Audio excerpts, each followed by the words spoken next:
ngangliba wadu tade em tawriba nongmaido viral du fat chingi aduga trigger gi mapada khudombi du thamkhre ayuk nong ngalakpada khunja sing khara chingda lakpani asiba hakchang du thengnare mahai mahai mayam du pau pinai khunja anamba asiba hakchang leire haiba pau tabadagi ching adu tamna lakpa yawnare police ta pau pisi haiduna anakpa station da chatuna pau pirure police sing du so laktuna yengi press media kawi OC in charge puribado asiba hakchang adu munne yengduna le kari atopa ahenba yawi haiduna somda mani tomba kanna tumlibani ahing tumdana nongalam daida ngahak tumthabagi matamne nakanda leiriba phone do vibrate khenglei mani tomba paide adumak tumle aduba hanjin hanjin tarakpaduda paidaba yadaduna call du paikhatle khanghaude ngangle iba tamle iba waduda mamittu khangsing single e hiplambado fuk hawalaktuna taha taha phone duda on sinduna ailage nanghana mafamduda chalam wahai se haiduna call du fat ka e mani tomba thinthaba tawdana phamungdagi fuk hawgatlaga washroom tana chensinkre hatho hatho brush tawraga thoklaktuna uniform du sat sat chechile aduga magi gari du thaudoraktuna station tamna lai station dagi magi group tuga punna thaudare e potsangbam khulin tamna laptakna mi khar tillibadu oi mafam du tana gari du thaujile mahai mahai police gari lakpaduda yengduna leine mani tomba gari dagi kumthaduna oshina leiriba adomda lai asiba hakchang ama taduna leiribadugi manak oirap kunthaduna yengi aduga hawalaktuna oshiduda mukon sinduna haire press media kawgraba kawgre sir leikagi mi singsidagi kai khangba ngami achikpo ibagi kanamta tanade hai labuk maya gawire sir mani tomba ngahak tumin lei aduga makha muktare kanan thengnareno ahal nupa amana thengnarakpani na hai sir ahal nupa do sida leibro Osidu miyam leiriba dum da haifet yenglai ahal adu laptak leptuna leiriba do ubada mani tombada mukon sinduna sir kausila waibra mani tomba hoi haibagum mangak tu nomlai constable ama thaduna kawhalloi nupa do de police naga adumna kawrakpaduda masado khara thakatkre sir aikhoi bu kawbu mani tomba ahal du da on sinduna nokfet tawna haire baba keshu pakhat biganu ko wa khrang jege dawani ahal nupado hoi haibagum mangak tu nomlei babungna asiba jangsi pung kya soida thengnare ayuki pung mari khare hel babung de kedobalak pibano walking chali ayuk khuding nungtigi hanagum ngasi sulak bani aduda thengnarak bani ai dinga kre asumna leiramba siubada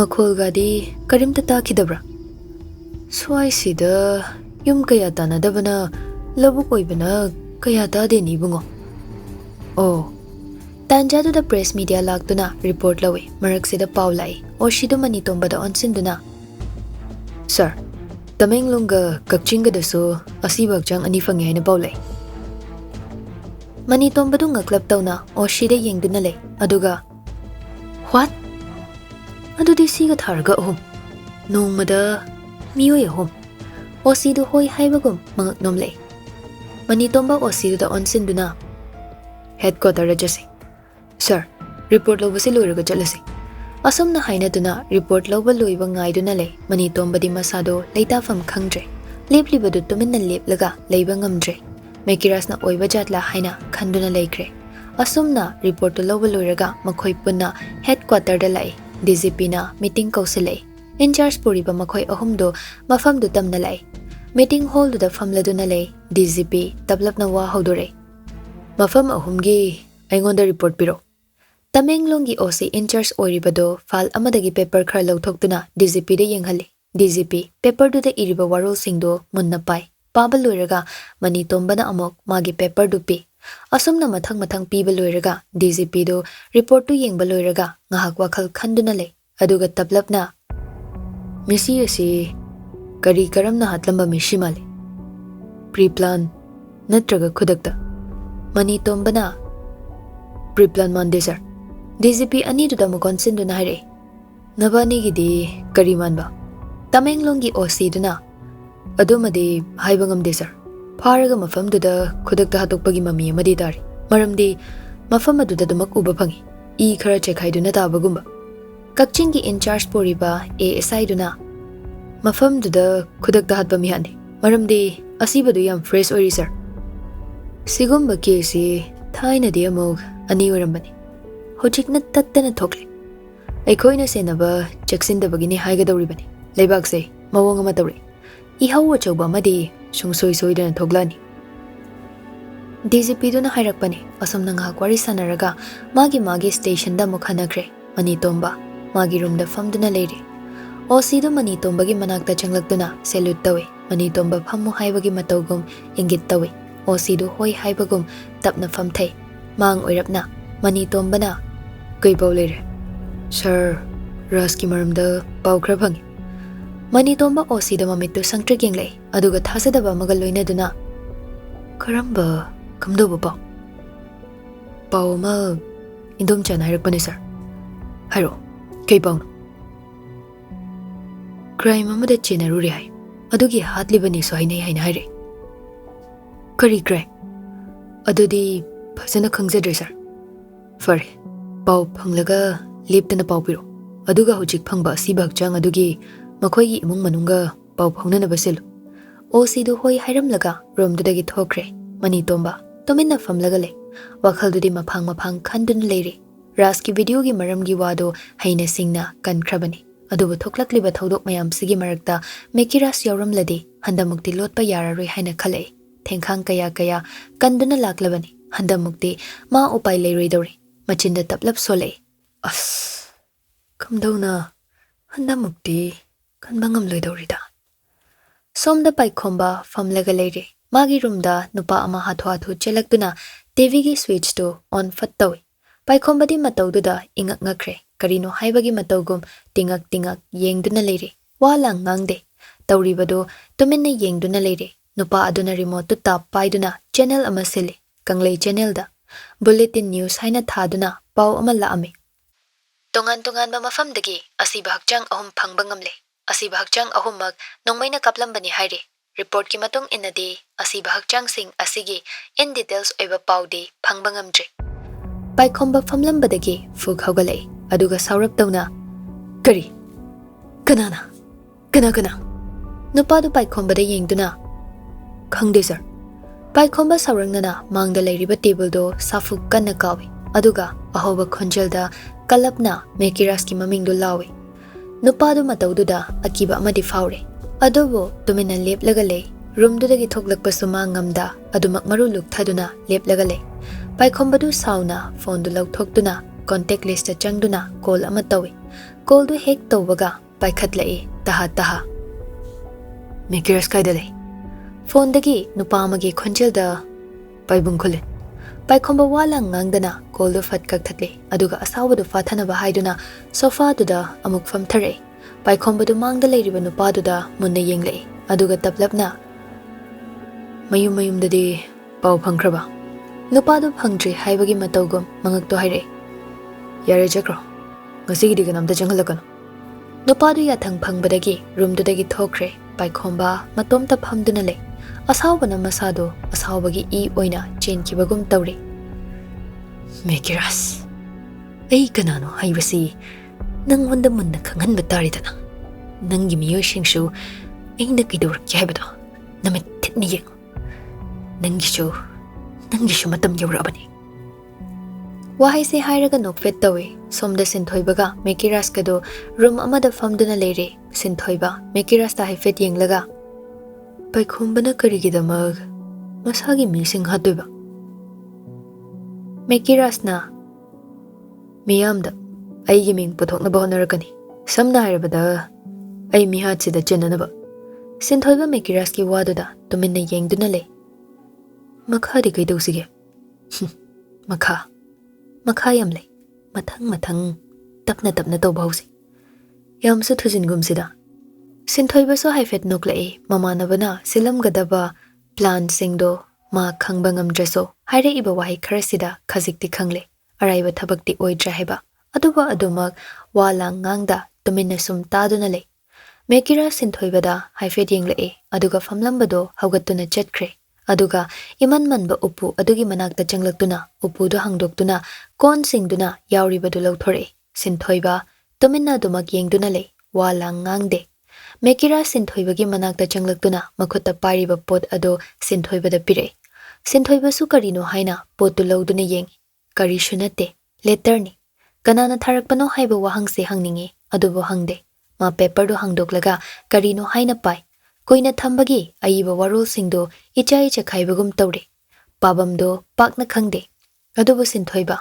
ꯃꯥꯔꯗꯨꯅ ꯄꯥꯅꯕ ꯍꯣꯠꯅꯔꯤ ꯏꯔꯤꯕꯁꯤꯡꯗꯣ ꯐꯖꯅ ꯏꯔꯦ ꯋꯥꯍꯩ ꯑꯃꯒ ꯁꯝꯖꯤꯟꯅꯗꯦ ꯆꯥꯎꯔꯞ ꯇꯧꯅ ꯏꯔꯦ ꯃꯑꯣꯡꯗꯣ ꯍꯥꯊꯣ ꯅꯪꯍꯧꯔꯔꯣꯏ ꯍꯥꯏꯕꯒꯤ ꯃꯇꯥꯒꯨꯝ ꯏꯕ ꯋꯥꯔꯣꯜ ꯃꯥꯜꯂꯤ ꯁꯤꯟꯊꯣꯏꯕ ꯃꯌꯦꯛꯁꯤꯡꯗꯨ ꯄꯥꯅꯕ ꯍꯣꯠꯅꯩ ꯑꯗꯨꯕꯨ ꯃꯥ ꯇꯁꯦꯡꯅ ꯒ꯭ꯌꯥꯟ ꯇꯥꯗ꯭ꯔꯦ ꯃꯦꯀꯤꯔꯥꯁꯇ ꯌꯦꯡꯗꯨꯅ ꯂꯩ ꯃꯦꯀꯤꯔꯥꯁꯁꯨ ꯃꯤꯠꯌꯦꯡꯗꯨ ꯒ꯭ꯌꯥꯟ ꯇꯥꯔꯦ ꯍꯥꯏꯕꯒꯤ ꯃꯑꯣꯡꯗ ꯇꯞꯅ ꯐꯝꯊꯔꯛꯏ ꯑꯗꯨꯒ ꯂꯦꯇꯔꯗꯨ ꯂꯧꯗꯨꯅ ꯇꯦꯕꯜ ꯃꯃꯥꯡꯗꯨꯗ ꯊꯝꯃꯤ ꯀꯅꯥꯒꯤ ꯈꯨꯏꯅꯣ ꯈꯪꯕ ꯉꯝꯕ꯭ꯔꯣ ꯁꯤꯟꯊꯣꯏꯕ ꯉꯝꯗꯦ ꯍꯥꯏꯕꯒꯨꯝ ꯃꯉꯛꯇꯨ ꯅꯣꯝꯂꯛꯏ ꯃꯦꯀꯤꯔꯥꯁ ꯍꯥꯏꯐꯦꯠ ꯅꯣꯛꯐꯦꯠ ꯇꯧꯔꯒ ꯅꯤꯡꯊꯦꯝ ꯁꯤꯟꯊꯣꯏꯕ ꯉꯛꯂꯞꯅ ꯃꯦꯀꯤꯔꯥꯁꯇ ꯌꯦꯡꯂꯛꯏ ꯀꯝꯗꯧꯅ ꯑꯗꯨꯗꯤ ꯂꯦꯇꯔꯁꯤ ꯆꯍꯤ 4 ꯁꯨꯔꯕ ꯃꯦꯀꯤꯔꯥꯁ ꯍꯣꯏ ꯍꯥꯏꯕꯒꯨꯝ ꯃꯉꯛꯇꯨ ꯅꯣꯝꯂꯛꯏ ꯑꯩꯉꯣꯟꯗ ꯀꯩꯁꯨ ꯍꯥꯏꯗꯕ ꯍꯥꯏꯒꯦ ꯅꯪꯅ ꯂꯧꯁꯤꯟꯕ ꯉꯝꯗꯕꯅꯤ ꯁꯤꯟꯊꯣꯏꯕ ꯃꯦꯀꯤꯔꯥꯁꯇ ꯑꯗꯨꯃꯛ ꯌꯦꯡꯗꯨꯅ ꯂꯩꯔꯦ ꯃꯦꯀꯤꯔꯥꯁ ꯋꯥꯗꯨ ꯃꯈꯥ ꯇꯥꯔꯗꯨꯅ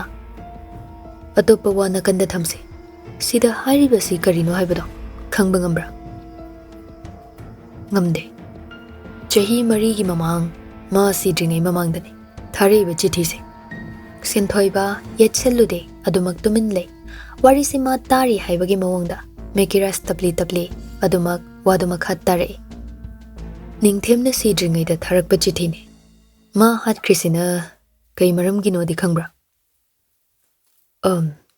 ꯊꯕꯛꯁꯤꯡꯗꯨ ꯈꯪꯕꯒꯤ ꯃꯈꯨꯠꯇ ꯄ꯭ꯔꯨꯐ ꯂꯩꯕꯒꯤ ꯃꯦꯀꯤꯔꯥꯁ ꯍꯥꯏꯐꯦꯠ ꯆꯤꯡꯂꯞ ꯅꯣꯛꯏ ꯑꯗꯨꯒ ꯊꯥ ꯈꯔꯒꯤ ꯃꯃꯥꯡꯗ ꯑꯩ ꯅꯤꯡꯊꯦꯝꯒꯤ ꯃꯆꯥꯅꯨꯄꯤ ꯊꯦꯡꯅꯔꯤ ꯀꯔꯝ ꯀꯥꯟꯗ ꯑꯩꯅ ꯊꯕꯛ ꯍꯜꯂꯛꯄꯗ ꯃꯆꯥꯅꯨꯄꯤꯗꯨ ꯊꯦꯡꯅꯩ ꯃꯆꯥꯅꯨꯄꯤꯗꯨꯗꯤ ꯑꯩ ꯃꯁꯛ ꯀꯥꯎꯔꯝꯃꯤ ꯑꯩꯅ ꯍꯥꯟꯅ ꯀꯧꯔꯨꯕꯅꯤ ꯍꯧꯖꯤꯛꯁꯨ ꯑꯩꯉꯣꯟꯗ ꯋꯥꯔꯧꯍꯧꯔꯤ ꯑꯩꯅ ꯊꯣꯛꯍꯟꯕꯒꯤꯅꯤ ꯍꯥꯏꯗꯅ ꯃꯈꯣꯏꯁꯤꯡꯗꯣ ꯋꯥꯈꯜ ꯄꯪꯁꯥꯗ ꯁꯥꯒꯠꯅꯔꯤ ꯑꯗꯨꯕꯨ ꯑꯩ ꯇꯨꯃꯤꯟꯅ ꯂꯩꯒꯦ ꯐꯣꯡꯗꯣꯛꯄ ꯌꯥꯗ꯭ꯔꯦ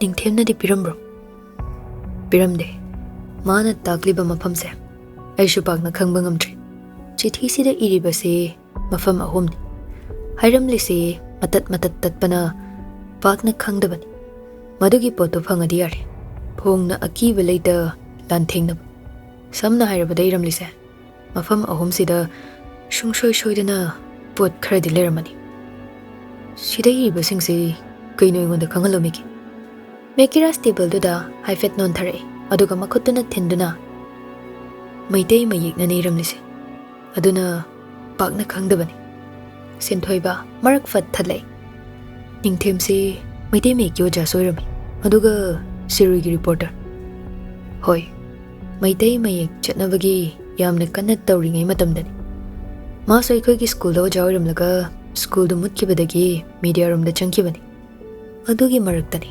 ꯊꯣꯛꯂꯤꯕ ꯃꯌꯥꯝꯁꯦ ꯑꯗꯨ ꯅꯪꯉꯣꯟꯗ ꯁꯤꯟꯅꯔꯝꯃꯦ ꯍꯥꯏꯔꯒ ꯈꯪꯉꯣꯏꯗꯕ ꯃꯌꯦꯛꯇ ꯏꯔꯝꯂꯤꯁꯦ ꯀꯩꯒꯤꯅꯣ ꯃꯥꯅ ꯍꯥꯏꯅꯤꯡꯉꯤꯁꯦ ꯑꯇꯣꯞꯄ ꯅꯠꯇꯦ ꯃꯌꯦꯛꯁꯤꯅ ꯒ꯭ꯌꯥꯟ ꯇꯥꯔꯛꯄ ꯃꯇꯝꯗ ꯑꯩꯈꯣꯏꯒꯤꯁꯨ ꯄꯟꯊꯨꯡꯐꯝ ꯂꯩꯔꯛꯀꯅꯤ ꯍꯥꯏꯕꯗꯨꯅꯤ ꯁꯤꯟꯊꯣꯏꯕ ꯍꯪꯂꯤꯕ ꯋꯥꯍꯪ ꯑꯗꯨꯒꯤ ꯄꯥꯎꯈꯨꯝ ꯃꯥꯟꯅꯗꯕꯗꯨꯗ ꯇꯁꯦꯡꯅ ꯃꯥ ꯒ꯭ꯌꯥꯟ ꯇꯥꯗ꯭ꯔꯦ ꯇꯨꯃꯤꯟꯅ ꯑꯗꯨꯃꯛ ꯌꯦꯡꯗꯨꯅ ꯂꯩ ꯃꯦꯀꯤꯔꯥꯁ ꯋꯥꯗꯣ ꯃꯈꯥ ꯑꯗꯨꯃꯛ ꯇꯥꯔꯛꯏ ꯃꯌꯦꯛ ꯈꯔꯁꯤꯅ ꯇꯥꯏꯁꯦ ꯀꯩꯁꯨ ꯅꯠꯇꯦ ꯑꯇꯣꯞꯄ ꯃꯤ ꯈꯪꯍꯟꯅꯤꯡꯗꯕꯒꯤꯅꯤ ꯁꯤꯒꯤ ꯋꯥꯁꯤꯗ ꯒ꯭ꯌꯥꯟ ꯇꯥꯔꯣ ꯇꯥꯔꯦ ꯃꯈꯥꯗꯤ ꯑꯍꯥꯟꯕꯗ ꯏꯔꯤꯁꯦ ꯀꯃꯥꯏꯅ ꯍꯥꯏꯔꯤꯕ ꯁꯤꯟꯊꯣꯏꯕ ꯆꯤꯊꯤꯗꯨꯗ ꯁꯪꯇ꯭ꯔꯤꯛ ꯌꯦꯡꯗꯨꯅ ꯂꯩ ꯇꯃꯦꯡꯂꯣꯡꯒꯤ ꯃꯅꯨꯡ ꯆꯟꯅ ꯂꯩꯕ ꯈꯨꯜ ꯑꯃꯅꯤ ꯃꯐꯝꯁꯨ ꯐꯖꯅ ꯇꯥꯛꯇꯅ ꯀꯝꯗꯧꯅ ꯈꯪꯗꯣꯏꯕꯗꯨꯗꯤ ꯑꯗꯨꯒꯤꯗꯤ ꯅꯤꯡꯊꯦꯝꯒꯤ ꯃꯌꯨꯝꯗ ꯆꯠꯂꯒ ꯍꯪꯁꯤ ꯃꯥꯒꯤ ꯅꯨꯄꯤ ꯈꯪꯅꯤ ꯈꯨꯝꯂꯛꯀꯗ꯭ꯔꯅꯦ ꯈꯨꯝꯂꯛꯀꯅꯤ ꯑꯗꯨꯕꯨ ꯍꯥꯊꯨ-ꯍꯥꯊꯨꯗꯤ ꯇꯧꯒꯨꯝꯁꯤ ꯑꯅꯤꯁꯨꯕꯁꯤꯅ ꯀꯩ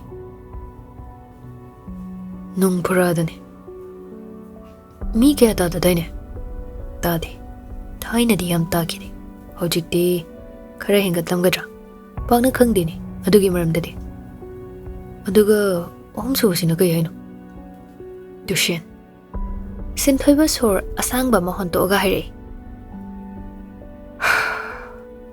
Mana mafam tongan tongana thanamliba potsi kaino. Proof ne. Proof. Video natraga photo. Adudei khangde. Leram khidrane do. Chatlaga yingse. Ahanbada ningthemgi nupigi manakta chase. Magi manakta chatladi pumnamak khangba ngamgani. Hoi. Tapna thabak khuding ingthana tawse. Hatho hatho tawgumse. Taha na tawba thabak ai pamlaktre.